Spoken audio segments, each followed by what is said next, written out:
Uma boa noite, sejam todos muito bem-vindos para esse nosso momento, sejam todos muito bem-vindos para conversarmos um pouco sobre a palavra de Deus, para adentrarmos em alguns mistérios que essa palavra santa, poderosa, tanto nos fornece. Você é muito bem-vindo, tenha em suas mãos, se possível, papel para anotação, caneta e, lógico, tenha a sua Bíblia, a sua ferramenta de estudo aí com você, pois assim nós vamos navegar pela palavra santa de Deus, conversando sobre biografias. Estamos já falando, desde a semana passada, sobre biografia dos apóstolos, dos 12 homens que andaram lado a lado com Jesus.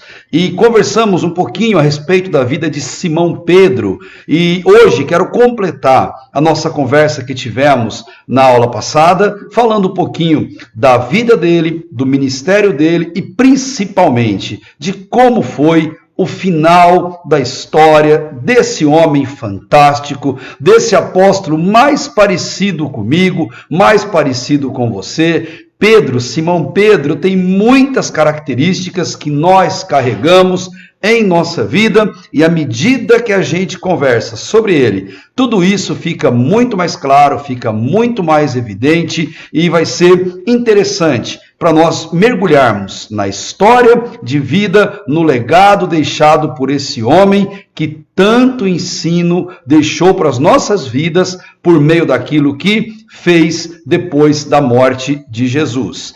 E um momento muito especial na vida de Simão Pedro, que eu quero compartilhar com vocês, que para mim foi um momento marcante na história ministerial dele. Não foi o tempo que conviveu com Jesus, pois possivelmente eles foram muito conhecidos durante a infância, adolescência e vida adulta de Jesus, exercendo o ofício, a profissão do seu pai, que era carpinteiro, uma espécie de trabalho manual, com ferro, com ouro, também com madeira, como era típico daquela época. Mas principalmente o que marcou Pedro não foram também os 3 anos e pouco de ministério em que ele acompanhou Jesus muito de perto.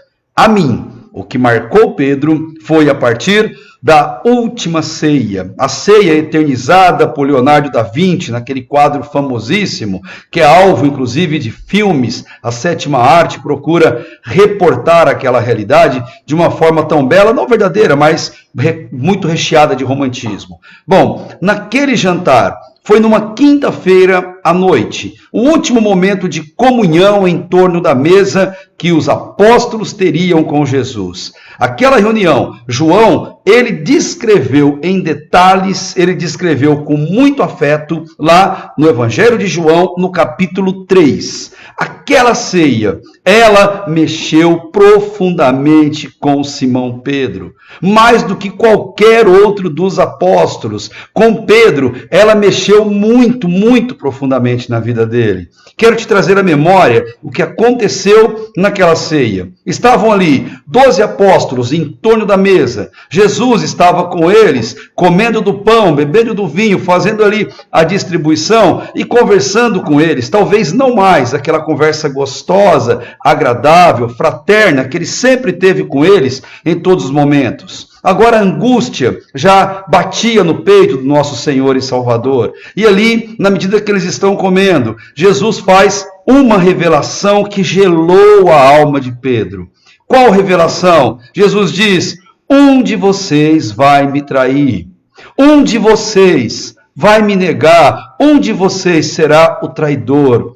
Que sentença dura, que sentença terrível de receber alguém que tem uma vida fiel, uma vida tão devotada ao Senhor. E ao ouvirem daquela sentença que um deles ia trair, a carapuça parece não ter servido em ninguém, exceto em Pedro.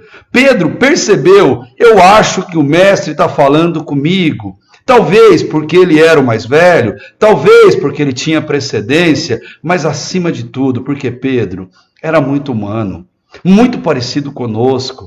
Pedro tinha seus receios, os seus medos, as suas angústias. Quando Jesus disse que um deles ia trair, Pedro estava do outro lado da mesa. Ele olha para João e João está reclinado ao peito de Jesus, literalmente deitado sobre o peito de Jesus. E Pedro olha para João e num gesto que eles trocam, eles se entreolharam, como o texto bíblico vai dizer ali em João capítulo 13. E eles se entreolharam e Pedro meio que pergunta para ele, vê com o mestre de quem ele está falando. Será que ele está falando de mim? E João pergunta para Jesus, Jesus completa a frase, aquele que molha o pão comigo no prato, esse é o que há de me trair. Todos eles molhavam o pão no prato para comer, pois o pão naquele período, naquela cultura, ele servia como talher e ao mesmo tempo como parte da refeição. Pedro ficou mais em dúvida ainda, pois ele tinha feito isso, ele tinha molhado o pão no prato com Jesus. E Pedro sentiu essa angústia no peito. Na mente de Pedro, era dele que Jesus estava falando. Nós sabemos que não era. 2000 anos se passaram e a Bíblia mostra claramente que ele estava falando de Judas Iscariotes. Mas para Pedro, a carapuça serviu, inclusive deu um laço fechando embaixo. A memória de Pedro foi ativada. Pedro se lembrou que Jesus o havia advertido severamente pouco tempo antes. Lá em Lucas, capítulo 22, o médico amado retrata esse evento de uma forma muito dramática e profunda. Ali ele conta que Jesus chegou para Pedro, enquanto Pedro fazia uma das suas declarações de amor impensadas ao mestre, e disse para ele assim, Pedro, meu coração dói por você, Pedro, sabe por quê? Porque Satanás pediu para peneirar vocês como trigo. E eu não vou evitar que isso aconteça, Pedro.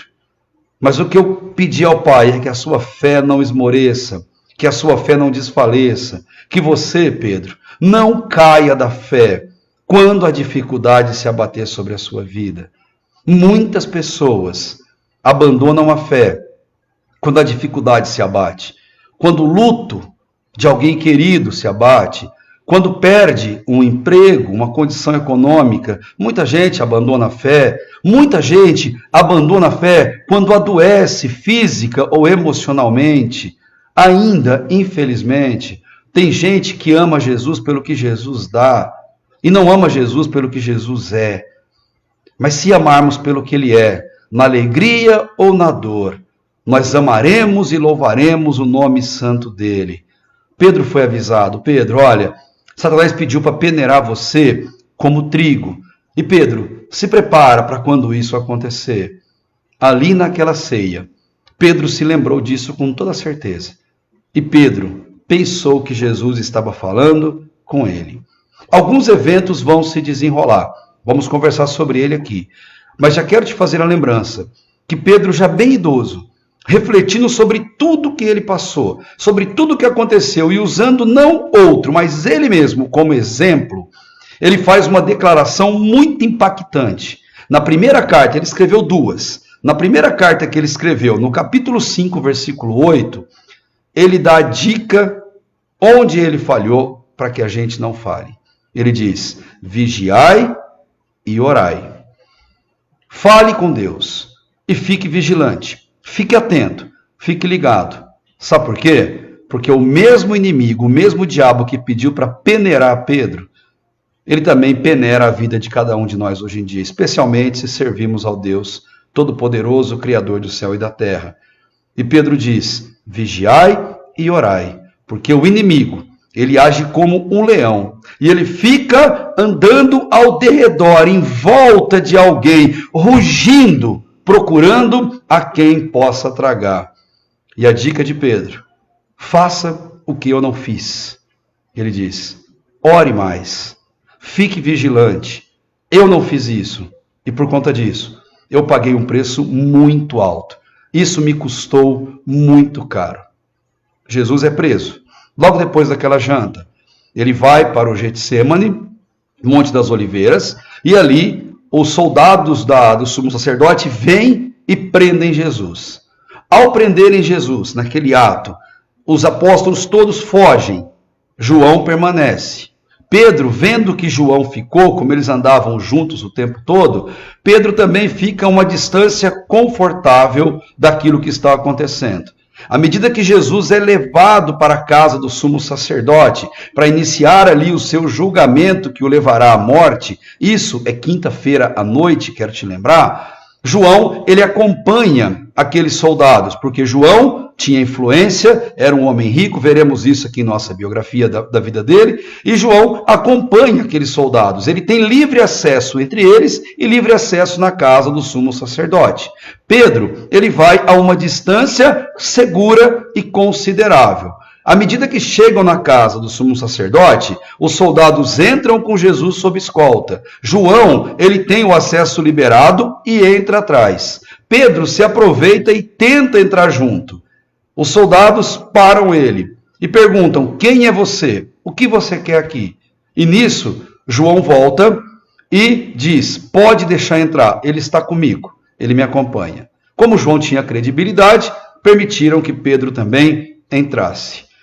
Enquanto Jesus é interrogado, julgado, naquela noite, João fica próximo dele. Monta-se uma roda entre os seus interlocutores, os seus julgadores, e Pedro fica a uma distância um pouco mais longa. Estava frio. Acendem uma fogueira e ele se aproxima dessa fogueira para esquentar as mãos. E Pedro, ele está ali para acompanhar, para ver o que vai acontecer. Só tem um detalhe. Poucas horas antes, ele fez uma declaração de amor para Jesus, dizendo: Senhor, eu vou contigo, até para a morte, se for necessário. E Jesus disse: Pedro, é da boca para fora que você está falando, Pedro. Jesus conhece o nosso coração, conhece nossa sinceridade, ele sabe quando falamos aquilo que é fé, aquilo que é verdadeiro, daquilo que é só palavras bonitas para tentar convencer. Pedro insiste: não, Senhor, eu estou dizendo, eu vou com o Senhor até as últimas consequências. Jesus disse: Pedro, você não vai, pois hoje, antes que o galo cante, você me negará. No Evangelho de Marcos, Pedro diz: antes que o galo cante, 2 vezes, 3 você me negará. E assim Pedro fica ali naquela fogueira esquentando. Jesus está sendo julgado. Mas um seguidor de Jesus, ele se parece com Jesus. Ele fala como Jesus.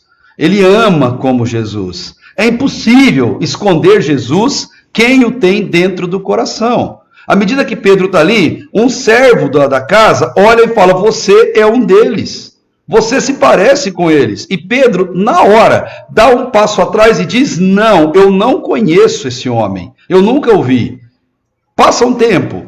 Pedro, novamente, é procurado por um servo da casa, que diz: olha, você se parece, você até se veste como ele. E Pedro, outra vez, ele começa a ficar irritado pelo medo que ele sente de ser descoberto. E ele diz: não, eu já disse, eu não conheço esse homem.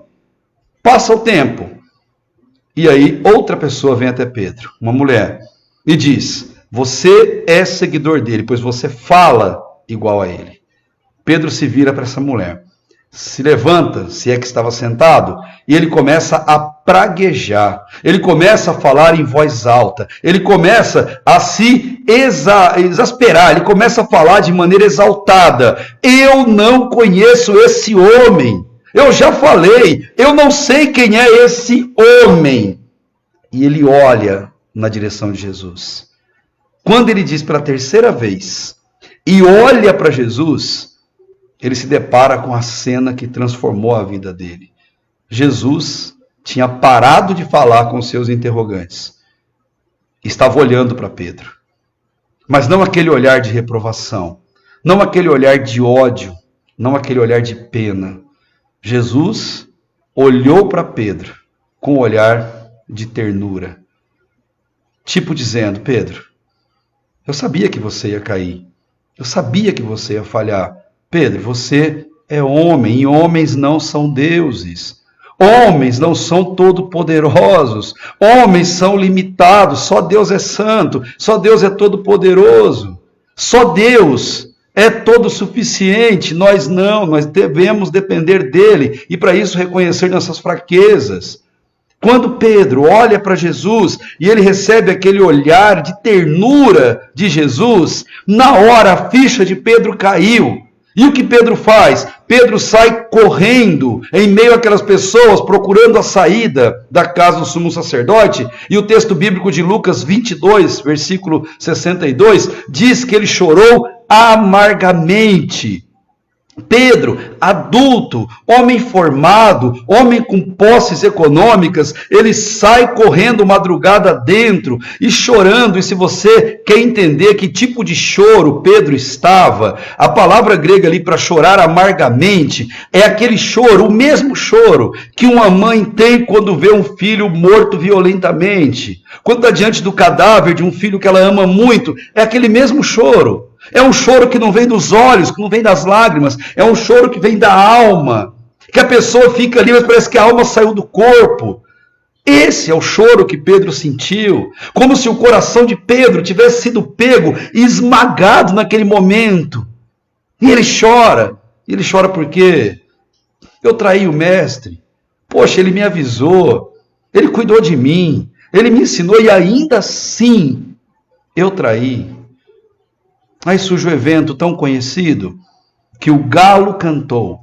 O Evangelho de Marcos diz que o galo cantou 2 vezes. E nesse meio tempo, nesse ínterim, Pedro negou 3 vezes.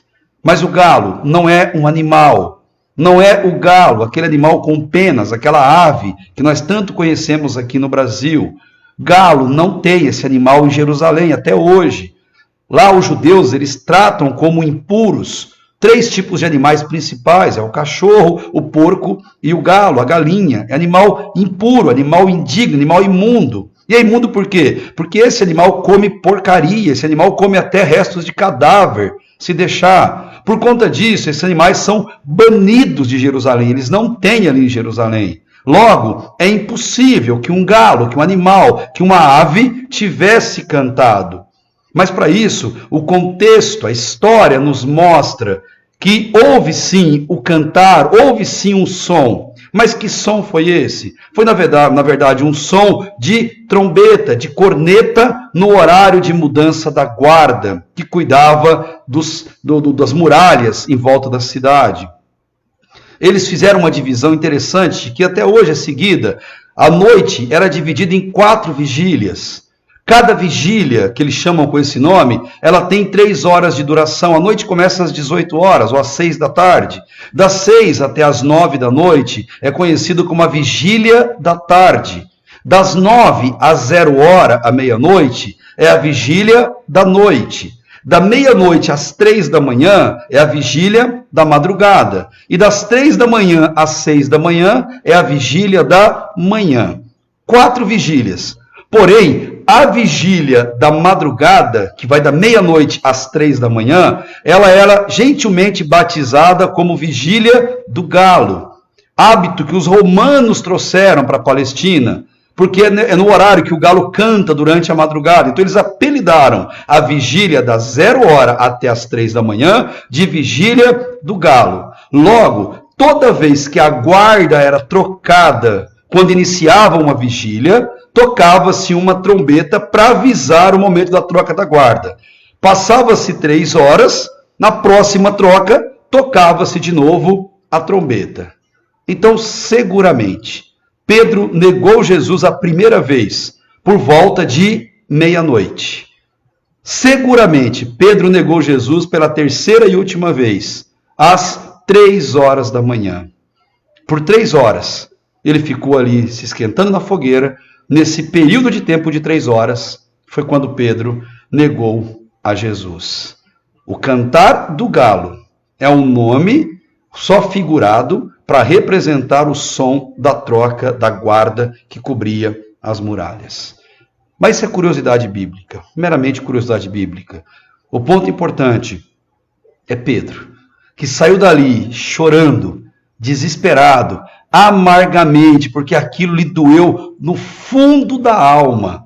Pedro tinha temores, e os piores temores da vida de Pedro era de trair a Jesus, era de negar a Jesus. Ele não queria fazer isso. Ele temia muito, porque Pedro foi tratado por Jesus pessoalmente, intimamente, durante mais de 3 anos, em todo o ministério de Jesus. Ele trouxe Pedro a tiracolo, trouxe Pedro debaixo do braço.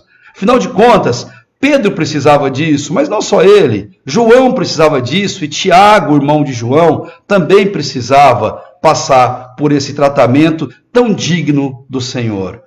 Os piores temores de Pedro, eles vieram à tona depois da refeição de João 13. Depois da troca de olhares em que Jesus olhou com ternura para Pedro. Os olhos falam. Que a gente aprenda a falar com os olhos e demonstrar amor, ternura para as pessoas que estão em nossa volta. Pedro, ele sentiu-se amparado, porque ele teve esse comportamento. Logo depois que ele sai correndo amargamente, chorando amargamente, ele se esconde. Ele fica próximo dos outros apóstolos. No caso, os outros 10, porque Judas já havia se apartado deles e cometido suicídio. Ali ele fica próximo, porém não junto. A vergonha era grande demais, ele não conseguiria ficar numa mesma sala com aqueles outros homens, porque aqueles outros homens só fugiram, eles não negaram a Jesus, aqueles outros homens não eram traidores, aqueles outros homens não poderiam ficar junto com ele porque ele sequer conseguiria olhar nos olhos deles. Ele sequer conseguiria comer uma refeição com eles, porque ele estava envergonhado. Na cabeça de Pedro, Jesus tinha morrido, sido torturado por causa dele, por causa do comportamento dele. Mas chegou o domingo de manhã, assim que o sol nasce, Jesus ressuscitou. Ele prometeu que ressuscitaria. Ele disse isso para Pedro várias vezes, que ressuscitaria.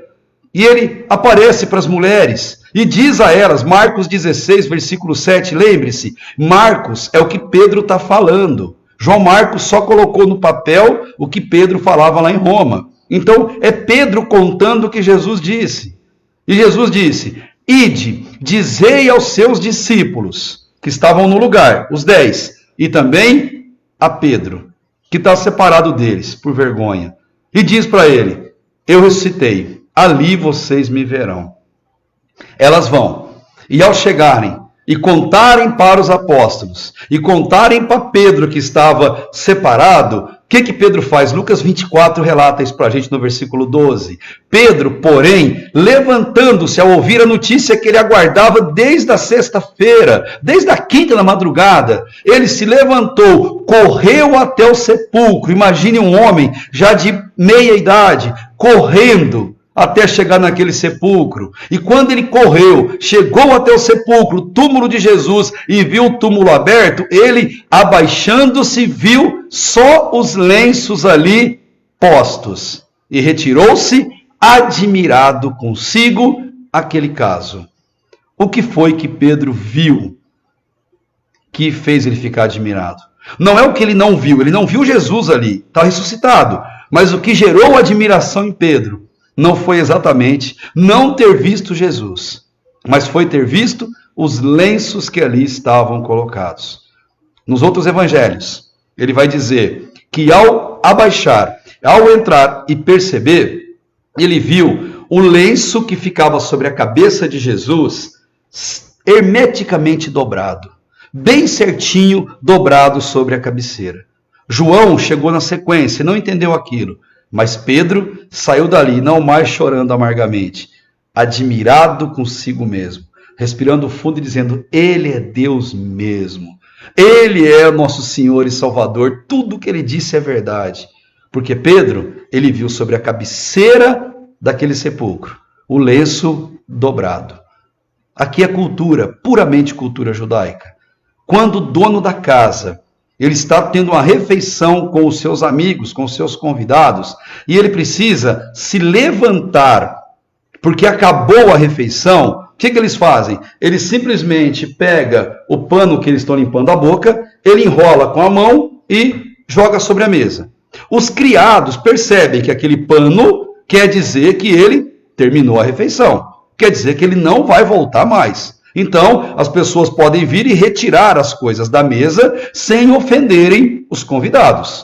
Por outro lado, quando o dono da casa, ele recebe, ele precisa sair da mesa, mas vai voltar. Ele vai sair para fazer alguma coisa, resolver algo, ele precisa voltar. O que ele faz antes de sair?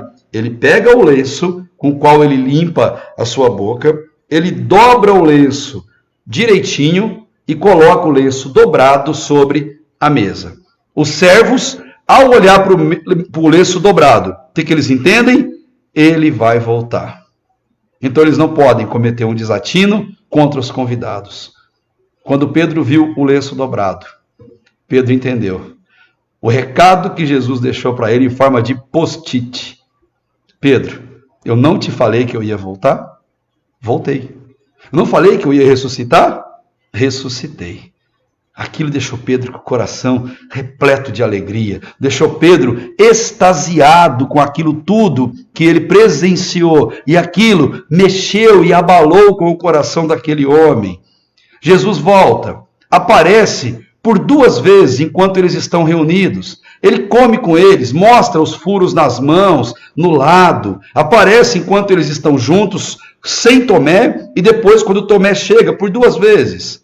Jesus ficou 40 dias ressuscitado ali entre eles, mas só apareceu 2 vezes. Eis que os dias vão se passando, e Pedro é afoito, ansioso, altivo. Pedro não é aquele tipo de pessoa que aguentaria ficar fechado numa sala sem que nada acontecesse. Pedro está ali, fechado naquela sala, e a angústia vem e bate no seu coração. Pedro está angustiado, e João, no capítulo 21, vai retratar para a gente com a riqueza de detalhes e de amor que é fenomenal. Os dias passam, 40 dias, e Jesus não aparece mais. Então Pedro, ele vira para os apóstolos e diz: quer saber de uma coisa? Eu não vou ficar aqui esperando, eu vou pescar. Os outros viraram e disseram: Pedro, se você é o nosso líder e você vai, nós vamos também. E subiram no barco, foram para o mar e não pegaram nada. E não pegaram nada por quê? Porque Pedro, ele só esqueceu de um detalhe, e os seus outros companheiros, pelo menos 7, eles não eram mais pescadores de peixe.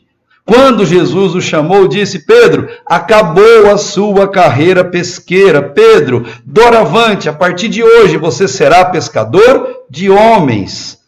Pedro esqueceu disso. A vida velha falou forte no coração dele. Gente, acreditem, na conversão o velho homem não morre. Deveria, mas não morre. O velho homem continua vivo, a velha natureza incomoda. Ela quer porque quer voltar aos velhos prazeres, velhos hábitos. Não se iluda com isso. Com Pedro foi assim. Pedro é igualzinho a você, Pedro é igualzinho a mim. A vontade da vida velha, voltar a pescar, bateu, e Pedro foi para a praia pescar. E quando Pedro está ali pescando, 40 dias tinham se passado da ressurreição de Jesus. Eles não pegam nada, eles estão a 90 metros da praia. Eles olham para a areia e João vê um homem andando na areia. E ele reconhece que aquele homem é o mesmo que havia entrado na sala, comido peixe com ele e mostrado o furo nas mãos. E ele diz: é o Senhor. Pedro, como sempre impulsivo, ele veste, para não chegar de maneira desnuda perante Jesus, ele veste uma capa, ele pula na água, nada 90 metros como um verdadeiro atleta. Pedro era nadador, pescador, experiente. Pedro nada até a praia. E ele chega ali onde Jesus está. E ali eles sentam, Jesus manda jogar a rede para o outro lado, pegam muitos peixes e eles fazem uma gostosa refeição ali na areia.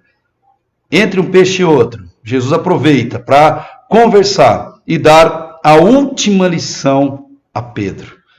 E João, mais uma vez, retrata isso no capítulo 21, o último capítulo do Evangelho de João, de uma forma fenomenal.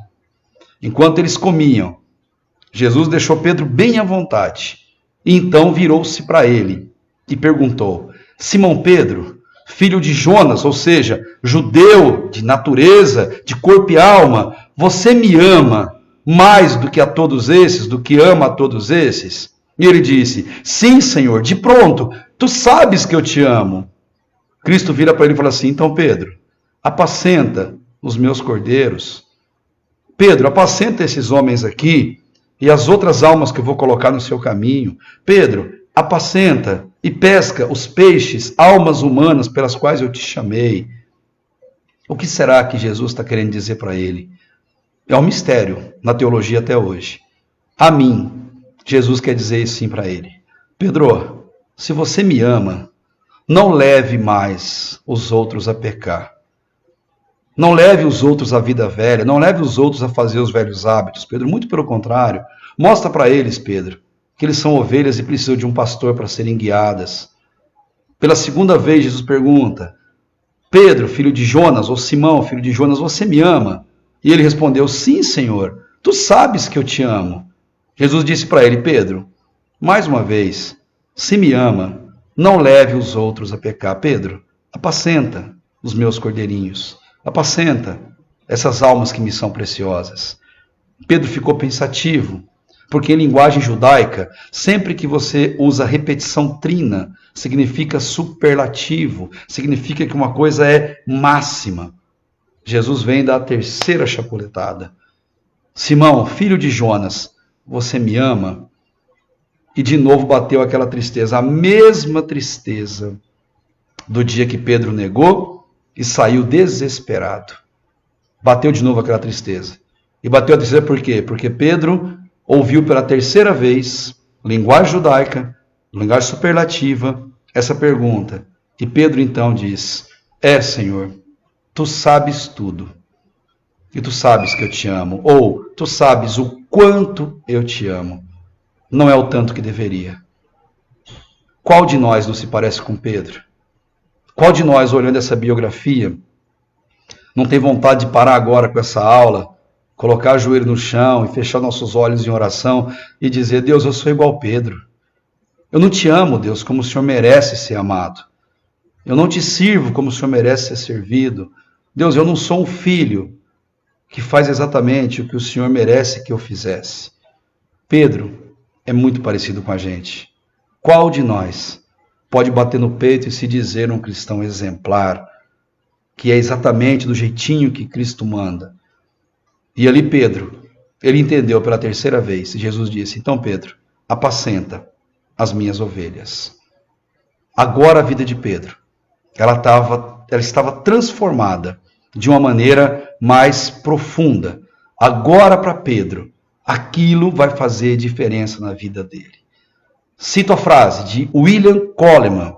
Ele escreveu um livro, 12 Cristãos Intrépidos. E na página 61 a 62, ele disse exatamente assim: sejam quais forem os problemas que Pedro tenha enfrentado como discípulo, ele brilha como couraça nova no livro de Atos. No decorrer dos 12 primeiros capítulos, ele é, indiscutivelmente, o personagem principal da igreja. Ele é responsável pelo parto seguro do cristianismo, pelo aroma saudável e pelas vestes quentes. Ele chegou com faces robustas e um grito tranquilizador. O pescador encarregou-se dessa parte. Glória a Deus por isso. Pedro, pescador, e Deus usou Pedro na sua profissão, na sua condição, nos seus defeitos, nas suas falhas. Deus usou Pedro porque Pedro era gente. Deus usa gente. Deus não usa robô, Deus usa a mim, usa você com nossos defeitos, nossas incapacidades. Deus usou o pescador, e o cristianismo nasceu pelas mãos de um pescador bruto, de um pescador tinhoso, de um pescador teimoso, medroso, supersticioso, mas de um pescador transformado, de um pescador convertido. A fé verdadeira, a fé que salva. Pedro foi transformado. E o que Deus usou para transformar Pedro? A sua natureza caída, as suas dificuldades pessoais. E ao ser transformado, Pedro agora enche o coração de coragem, de alegria, de intrepidez. E quando Pedro enche-se com essa coragem, o livro de Atos vai mostrar no capítulo 1, versículo 15, que assim que eles se reúnem para o nascimento da igreja, Pedro, ele se levanta entre os demais. E levantando-se Pedro, entre todos que ali estão, ele tomou a palavra. Tinha que ser ele. Tinha que ser a partir dele. Quem experimentou a redenção, esse sim sabe como levantar, erguer a voz, dizer para as pessoas: eu sou pecador, mas eu fui transformado. No versículo 15, naqueles dias, estando eles ali reunidos, eram cerca de 120 pessoas. Mas Pedro se levantou no meio dos irmãos e disse, ele prega: agora é hora de pescar gente. Agora é hora de pescar almas. Agora é hora de jogar a rede e alcançar esse mundo perdido. Entra Atos capítulo 2. Eles receberam o Espírito Santo, os que estavam ali presentes, 120 pessoas. E agora em Atos 2, Pedro de novo, ele se coloca em pé e ele prega não as suas qualidades. Ele fala dos seus defeitos, sim, mas ele fala da maior qualidade, que é Cristo, que crucificado foi naquela cruz e ressuscitou para a salvação de todo aquele que nele crê. Ele se levanta, ele joga a rede, não é uma tarrafa não, é uma rede de pesca marítima, porque depois daquela pregação, o texto bíblico de Atos 2 diz que 3.000 almas se converteram. Poucas vezes ele pegou 3.000 peixes graúdos em suas redes, agora ele pega 3.000 almas, foi para isso que ele foi chamado. Foi para isso que Jesus o capacitou. Ai, que coisa boa enxergar alguém na Bíblia que se parece tanto com a gente. Queridos, Deus ele quer usar a gente na nossa profissão, nas nossas fraquezas, nas nossas dificuldades, até nos nossos tombos. Deus quer transformar isso para que outras pessoas sejam alcançadas e possam ser abençoadas por isso. O Coleman fala muito sobre Pedro, mas eu quero indicar para você, é sempre bom indicar alguma literatura. Esse livro do Aramis C. de Barros, da editora Agnus, é um livro fantástico, 12 Homens e uma Missão. A descrição dele estará na minha rede social, se você quiser adquirir, se você quiser ter esse livro. Tem até um querido irmão que tem uma livraria que está fazendo essa publicação ali para a gente, ou você adquirir em qualquer livraria cristã. É um livro que você deve ter. Ele conta a história, a biografia dos 12 homens que seguiram Jesus de perto, dentre eles Simão Pedro, nosso querido exemplo para hoje. Jesus o transformou, agora ele se levanta, ele pesca, agora ele se anima de um jeito único. A igreja começa com 3.000 convertidos, já começou grande, começou uma mega igreja. E bastou a igreja começar, as dificuldades começam a se abater sobre a igreja. Primeira dificuldade, de lá e de hoje que nunca muda, o bolso das pessoas. Onde estiver o nosso tesouro, ali estará o nosso coração, Jesus disse no Sermão do Monte, Mateus 6. Mamon, as riquezas e a vida de fé são duas coisas difíceis de combinar, eu diria impossíveis. Se um convertido verdadeiro não converteu o bolso, ele não se converteu para valer. Se ele não aprender que o dinheiro é feito para ganhar, para guardar, para poupar, para usar, para gastar, mas também para doar, não é uma pessoa que soube trabalhar isso direito. E ali em Atos capítulo 5, surge a história de Ananias e Safira. Eles venderam uma propriedade, versículo 1, versículo 2, para poder dar esse dinheiro, doar parte desse dinheiro para a obra da igreja. Que legal, eles se propuseram. Deus não pediu, Deus não precisa de nós, não precisa do nosso dinheiro. Mas eles se propuseram no coração de fazer isso.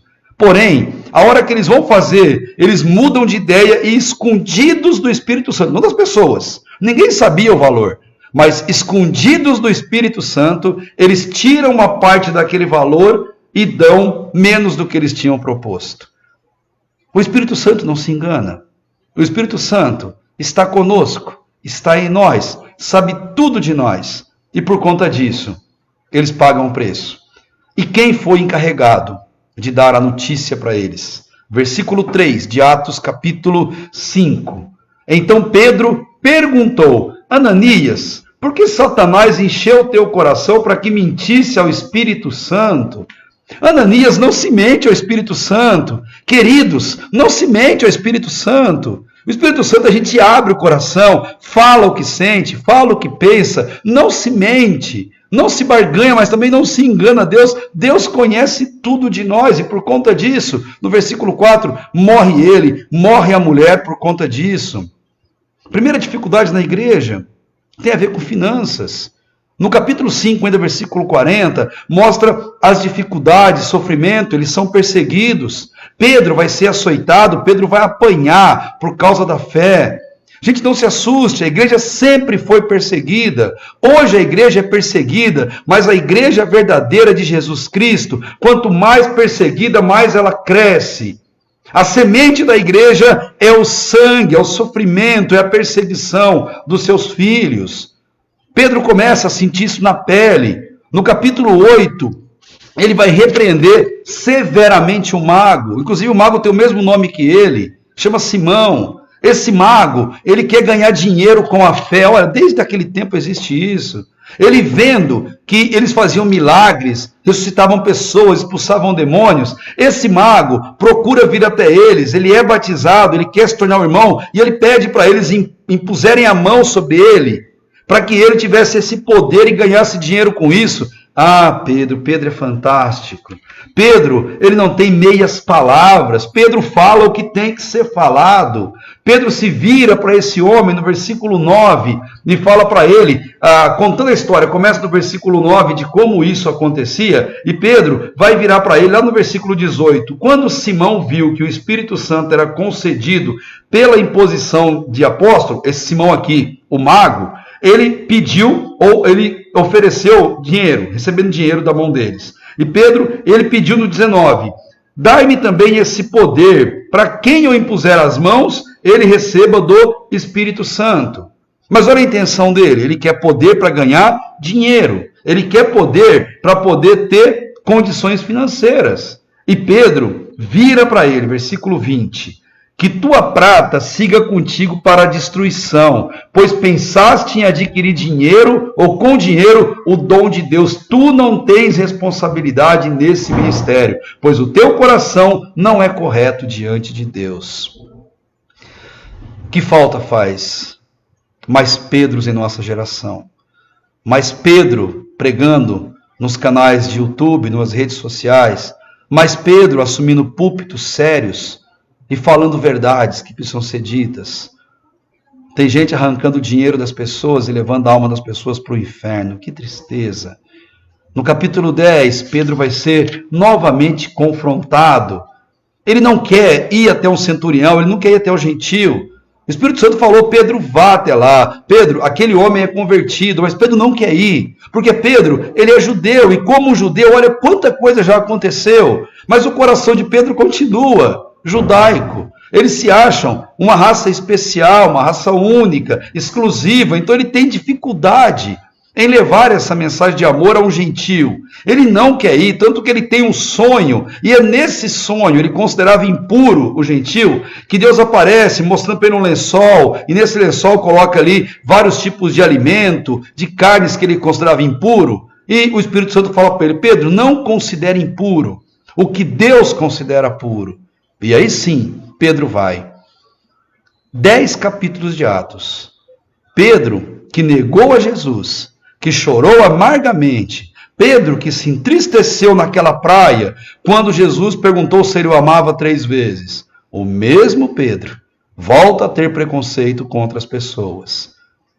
Isso mostra o que para mim e para você? Que o processo na vida de um cristão, ele é vagaroso, ele é lento. Não se muda, gente, da noite para o dia. Não se muda de uma hora para outra. Pedro, como cada um de nós, ele foi sendo transformado. Isso nada mais é do que santificação. Um processo diário de luta, de aguerrimento, de transformação de caráter que Deus quer fazer na nossa vida. Pedro, ele tem esse ministério. E a partir daí, a gente vai falar um pouquinho sobre Pedro, se ele foi um papa, se ele foi o primeiro papa, e se todos os papas, eles herdam de Pedro esse ministério. Pois isso é uma questão muito mais da tradição católica do que da Escritura. Na Bíblia não tem essa possibilidade, mas a tradição católica adota isso.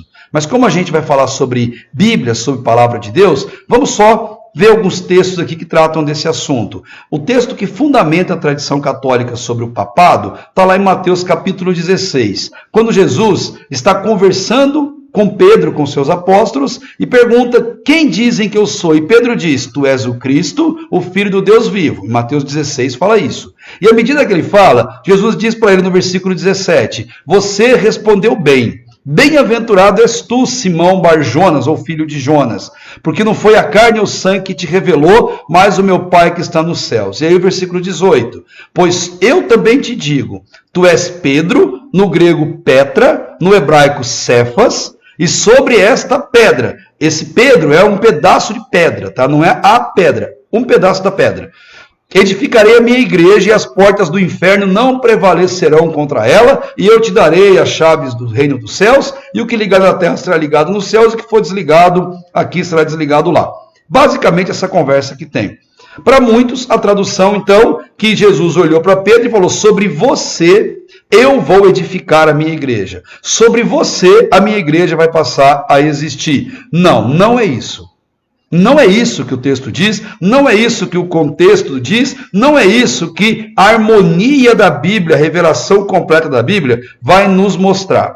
Vamos ver isso com um pouquinho mais de tranquilidade. Cristo mudou o nome dele, de Simão para Cefas, que é muito normal essa mudança de nomes, e Cefas em aramaico significa rocha ou parte da rocha, porque a rocha é Cristo, e pedras, pedaços de pedra, aí é o nome Cefa. Para o grego é Petros, que vem da palavra Petra ou rocha. É isso que ele quis fazer a hora que ele trocou o nome de Pedro. Pedro não é a rocha. Pedro não é o fundamento da igreja de jeito nenhum. O fundamento da igreja é Cristo, amparada sobre o ensino dos apóstolos, como vai dizer em Atos 2. Pedro, na primeira carta dele, capítulo 2, versículo 6, olha o que ele fala, ele mesmo reconhece. Pelo que também na Escritura se contém: eis que ponho em Sião a pedra principal. Sião é o nome romântico, epopético de Jerusalém. Eis que põe em Sião a pedra principal da esquina, eleita e preciosa, e quem nela crê não será confundido. A pedra principal, Jesus, não Petra, não Pedro. Pedro é só o canal da bênção, o dono da bênção, o dono da graça é Jesus.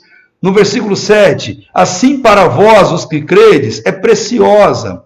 Jesus é a pedra preciosa, mas para os rebeldes, ela é a pedra que os edificadores reprovaram, a pedra que todo mundo rejeitou, que o judeu não quis. Ele veio para os seus, mas os seus o rejeitaram. Então Pedro conta que eles rejeitaram essa pedra e ela se tornou pedra de tropeço, rocha de escândalo para aqueles que tropeçam na palavra, a palavra que é Cristo mais uma vez, sendo desobedientes para o que também foram destinados. Ah, mas eles são assim. Vocês, os que creem, não. Vocês, os que amam a Cristo, vocês são geração eleita, sacerdócio real, nação santa, povo adquirido, para que anuncieis as virtudes daquele que vos chamou das trevas para a sua maravilhosa luz. Ah, esse é você, esse sou eu. Queira Deus que todos que nos ouçam possam estar enquadrados no versículo 9, ser essa geração eleita, essa geração que crê, essa geração que sabe que Jesus é a pedra principal, é a pedra que é escândalo para o que não crê, mas ela é edificação para nós que amamos a Ele. Paulo em Coríntios, na primeira carta 3,11, ele vai dizer que ninguém pode pôr outro fundamento além daquele que já foi posto, que é Cristo. Pedro não é o fundamento da igreja, Pedro não é o edificador da igreja, Pedro é um dos canais da bênção de Deus como pessoa que ele coloca sobre a igreja. Olha que argumento fantástico você tem. Pedro, ele não era o principal, ele não era o líder dos outros em matéria ministerial quando ele sai a campo missionário. Por exemplo, em Atos 11, versículo 1 ao 18, Pedro, ele se explica para os mais velhos da igreja. Ele vira para os anciãos e presta contas a eles.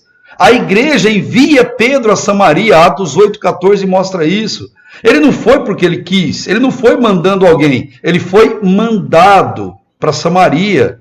Em Atos 12,17, ele manda satisfação a Tiago. Tiago, meio-irmão de Jesus, esse sim era o líder da igreja.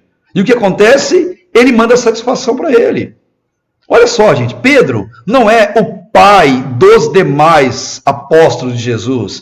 Pedro não é o principal no sentido de líder sobre eles e fundamento da igreja.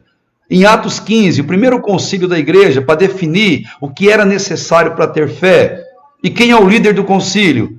É Tiago, meio-irmão de Jesus, não é Pedro. E Emanuel de Moraes, ele também faz uma explicação muito interessante sobre esse ponto. Ele diz assim: aproximadamente em 10 séculos de cristianismo, tomando-se como marco final o Concílio de Roma, promovido por Gregório VII em 1081, ou seja, século XI, o título de Papa, olha o que eu estou falando, século XI, Pedro viveu no século I. No século XI, o título de Papa, que não se distinguia do de Bispo, era o mesmo nome, ele podia ser empregado com relação a todos os chefes das províncias eclesiásticas.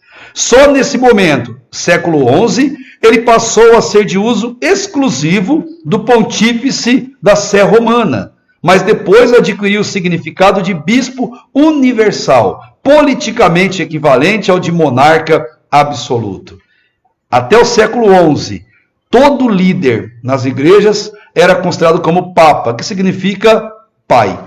A partir do século XI, esse título passou somente para o bispo de Roma. Mas um pouco antes, lá no século IV, Constantino, ele também uniu a fé com a religião. E ele colocou uma regra: o bispo de Roma, ele era mais importante que os outros bispos.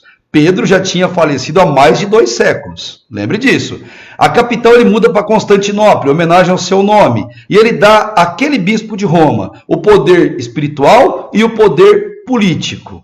Que depois, lá no século V, Leão I, um dos papas, ele garante a supremacia dele sobre os demais. A palavra papa nada mais é do que pater pastor, ou seja, pai pastor, o pai dos pastores, o pastor mais importante. Pedro não foi um papa. Ele foi um papa no sentido de pai da igreja, como todos os outros, mas não pai dos pais da igreja, não aquele principal fundador da igreja. Não foi Pedro que teve essa benesse na sua vida. Olhando um pouquinho mais no texto, em Atos capítulo 12, Pedro foi preso. E é muito interessante isso. A igreja se reúne, Pedro é preso lá em Jerusalém, e Herodes quer matar Pedro no dia de Páscoa, no domingo, porque Pedro já tinha muita notoriedade e ele resolve agir para prender Pedro lá. Então, quando ele está lá em Atos 12, um anjo aparece para ele, tem um terremoto, e o anjo fala: Pedro, levanta, que eu vou te libertar daqui agora. E Pedro, ele sai bem discretamente e ninguém percebe. Até os carcereiros foram mortos por causa disso. Pedro era só um homem, especial para Deus, sim, mas só um homem. Em Gálatas 2, versículo 8, Paulo diz que Pedro era o apóstolo dos judeus, enquanto ele, o apóstolo dos gentios. Mas no versículo 9, ele fala que ele conheceu Tiago, Pedro, que é Cefas, e João, que eles eram considerados colunas, no grego estulos. A base da igreja era não só Tiago, não só Pedro, não só João, mas eram os apóstolos. O ensino dos apóstolos era o fundamento da igreja. Pedro não era um papa. Deus nos permita ter tempo agora para falar sobre a morte de Pedro. Pedro vai para Roma. Roma tinha muito judeu. E ele vai para lá para evangelizar os seus irmãos judeus que estão em Roma. Enquanto Paulo está lá, eles se encontram em Roma. Paulo está falando para os gentios, Pedro está falando para os judeus. Eis que assume o reinado Nero, um dos homens mais cruéis da face dessa terra. Nero, sociopata, psicopata e tudo que é pata que você puder imaginar. Nero foi um homem que governou durante 14 anos, mas os 14 anos dele foi uma eternidade, pois Nero implantou o inferno na vida do povo de Roma, inclusive pondo fogo na capital romana e colocando a culpa nos cristãos. Por conta disso, ele mandou prender a Paulo e a Pedro, os dois que estavam ali em Roma. Paulo foi preso. Tempos depois, executado com a sua cabeça degolada por meio da decapitação, como nós conhecemos. Pedro recebeu a sentença de crucificação. Por que essa diferença? Porque Paulo tinha cidadania romana. Ele tem que receber uma morte digna de um romano. E morte digna é uma morte indolor. Decapitação não provoca dor. Paulo recebe essa pena. Pedro é judeu, é estrangeiro. E ao estrangeiro, a pena de morte tem que ser cruel, dolorosa e exemplar. Pedro vai receber a sua sentença de morte. Mas esses momentos finais são muito marcantes. Demais. Lá em João capítulo 21, teve uma conversa que eles tiveram ali, que João retratou com Jesus, e Jesus disse assim para Pedro: Pedro, quando você for velho, você estenderá as mãos e outro te cingirá, te vestirá e te levará para onde você não quer. E no 19, e disse isso significando com que morte havia ele de glorificar a Deus. E dizendo isso, falou para ele, me segue. A morte de um cristão, ela glorifica a Deus. E Jesus disse para ele, Pedro, você vai ficar velho. E quando você ficar velho, você vai ser levado para onde você não quer. E você será conduzido contra a sua vontade. Mas fique tranquilo, que você vai me glorificar. Pedro é colocado preso em Marmetina, famosa prisão romana de Marmetina, até hoje aberta à visitação na capital, ali em Roma. Pedro é colocado, e nessa prisão ele é acorrentado e amarrado numa coluna de pedra que tem lá, semelhante a um pelourinho na nossa história. E Pedro é amarrado de pé, não sentado nem deitado. E por que de pé? Porque eles sabiam da vida pregressa de Pedro e que Pedro havia sido libertado daquela prisão em Jerusalém, de Atos 12. E que os carcereiros foram executados por causa disso. Nenhum outro carcereiro queria morrer por causa daquilo. E eles tinham esse pavor de que Pedro poderia fugir. O que eles fazem? Eles acorrentam Pedro por, acreditem vocês, por 9 meses. George Jowett, ele diz assim: como Pedro pôde sobreviver aqueles 9 longos e terríveis meses é algo que vai além da imaginação humana. Durante todo o seu encarceramento, ele esteve algemado em posição vertical e acorrentado a uma coluna, o que o tornava incapaz de deitar-se para repousar.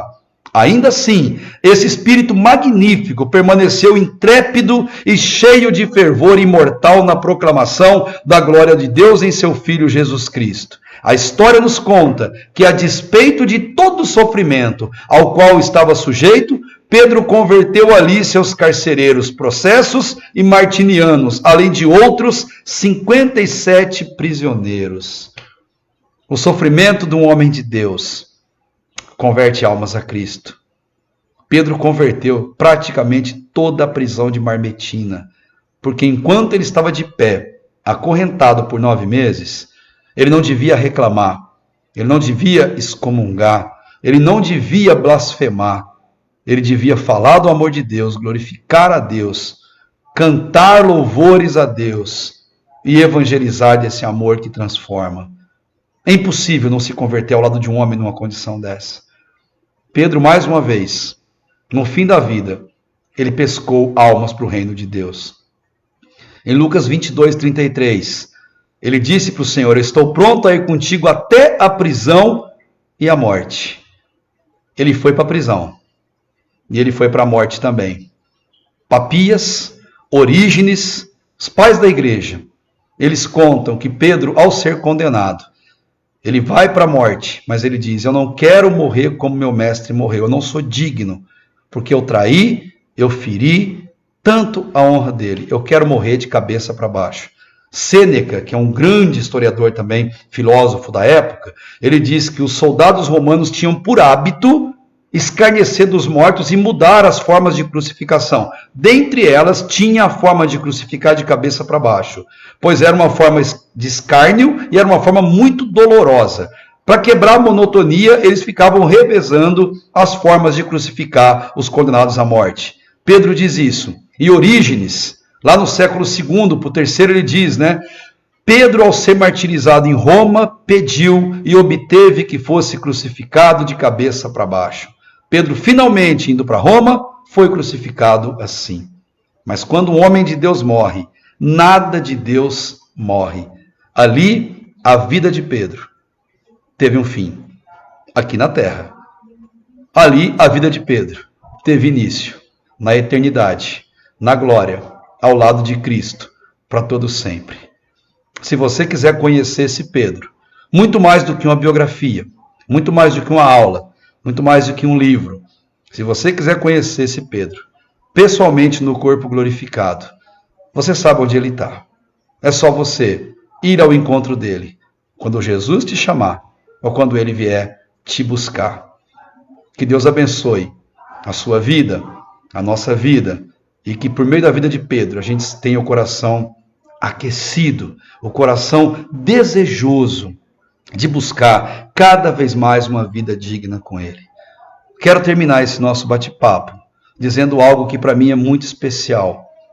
Conta essa história da igreja, que Pedro, já no final da vida dele, bem idoso, enquanto Roma estava sendo perseguida, pegando fogo e os cristãos morrendo, que Pedro, ele também tentou fugir de Roma. Pedro sai correndo, Papias, ele conta essa história, um dos pais da igreja. Pedro tenta sair correndo de Roma com medo do que está acontecendo. E ele mesmo contou para os seus acusadores e para aqueles que estavam com ele presos, que à medida que ele estava saindo de Roma, ele teve uma visão de que um homem passou por ele, esbarrou no ombro dele, correndo para entrar em Roma. Ele parou e olhou para aquele homem e reconheceu que aquele homem era Jesus. E ao reconhecer isso, Pedro vira-se para ele e diz a famosa frase latina, Quo vadis Domini? Ou, para onde vai, Senhor? Não é por aí não, Senhor, aí a coisa está ruim, a coisa está pegando, vamos fugir. E diz que em visão, Jesus virou para ele e disse, Pedro, eu estou indo para Roma para ser crucificado de novo. Pedro entendeu a mensagem. Terminou a visão, ele volta para Roma, ele se entrega aos soldados e passa 9 meses em Marmetina até o dia de ser crucificado de cabeça para baixo. Mas Pedro, um homem de Deus, que sejamos assim também. Meu convite para você, se você puder, nossa próxima aula, próxima terça teológica, vamos falar um pouquinho sobre Tiago. Quem foi Tiago? E qual a importância desse homem para a nossa vida? Deus abençoe a sua vida, hoje, amanhã e para todo sempre. Obrigado por estar conosco e pela sua paciência em acompanhar essa aula tão especial. Fiquem todos na paz e que Deus abençoe grandemente a sua vida. E até a próxima, se Deus permitir.